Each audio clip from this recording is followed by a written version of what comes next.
Alright, today I will just be swapping through the languages, because where I'm about to go like this, I need to equally add small mixture of another language that you don't understand, but yet you understand because it's still English in English. Alright, back to our ancients of day. Today we are going straight back to Cameroon, where we will be talking about updates that are happening in Cameroon, especially with regards to the election that is coming up next month on the 6th of October. Alright, so we all know that Cameroon president, I like to call him Ancients of Days. Before I was born, he was already the president, so he's the only father I know. And he's still running for presidency, and he's 92 years old. And you all know if you win again, it means that he will have to rule again. So when he is 99 years old, and he will still stand again and he will win. So that's the funny thing. The funny thing is that he will always win. Whether they vote or they don't vote, he will always win. And those that run the country, because I was very amazed when the main opposition leader, which was Prof. Kamto, when the Minister of Territorial Administration says that you would not run, I just started like a joke, and it ended up in court, and his candidacy was cancelled. Alright, so as we speak now, there's no major challenger. It's just like you going into an election knowing that you are the only person there, because when we talk about the other parties, even now we know LCF now works for CPDM. So at the end of the day, I'm very sure that because for the past 3 elections, it have always been from 76% upward. So now that Mr. Kamto is out, maybe we are looking at 90%. All right, so it's all to be expected, because if measures are not put in place to actually determine the truth, how ballots are being run and counted, the numbers will always be inflicted.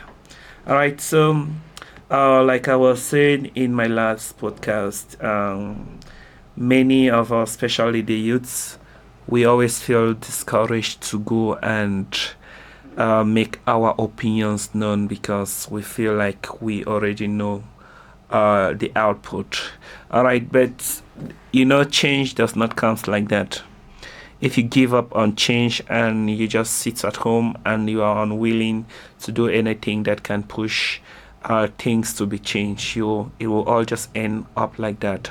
So if you have not yet registered to go and vote, please, I'm advising you to do so, because at the end of the day, if you don't vote, or if you don't like the bad guys, or if it's within your local municipality or at the level of the council, and you don't like those that are in charge, and you stay at home without making your opinion, then at the end of the day, you have just helped to keep the bad guys in power.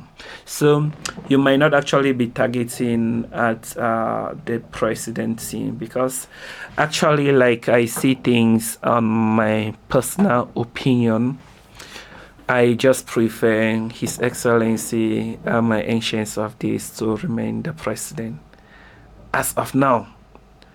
And I will tell you my own opinion why I want him to remain the president, because I personally feel like the country is not even being run by him, and there's just a lot of things happening combined to the civil war in the Anglophone region.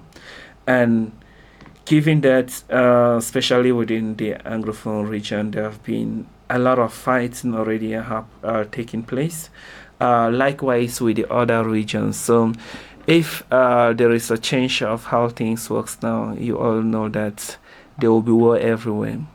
And personally experiencing war since 2016 up to now, It's a very bad thing. We have lost a lot of people, have lost a lot of people so dear to me, that I don't want that to happen.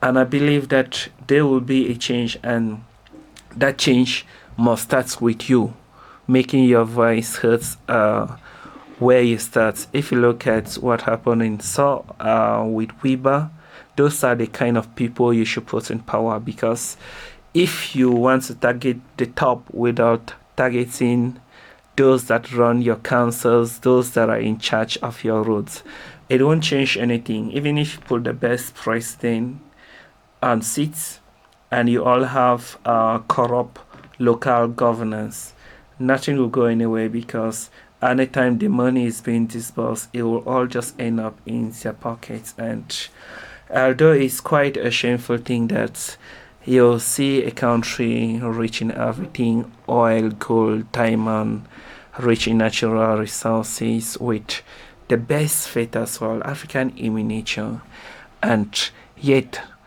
even with nearly everybody self-employed, with less than 3% of the population unemployed. So that actually tells us that we have a lot of potential to change things, but it must start from down there. It can never start from the top. So if you have not yet registered, I advise you to register.